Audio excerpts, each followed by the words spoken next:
Già ở bà ba đi hỏi già ở bà ba còn họ sự già ở bà ba đưa cha mà hỏi già na bà ba có ý à mi ye nè bé cha ở rồi họ mừng à Dio nadu, zo de munga, opa onye asialu, miye me mila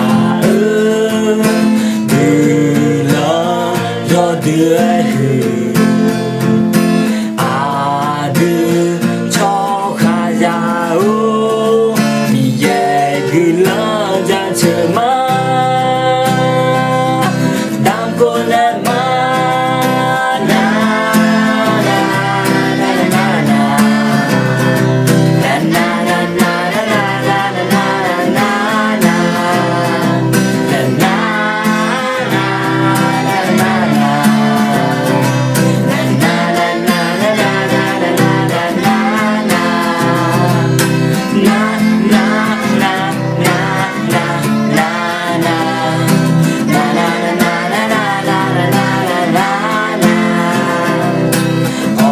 Già ở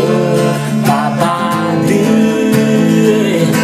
hỏi già ở bà ba còn họ sự già ở bà ba đưa lại cha mà hỏi già na bà ba có ý à mi ye che biung đi na thì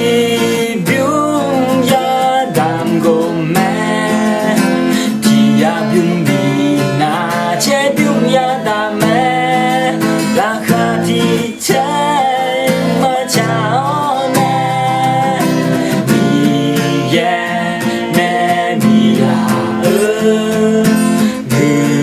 lo do đưa đưa cho kha ya o mi ye gư lo da chờ ma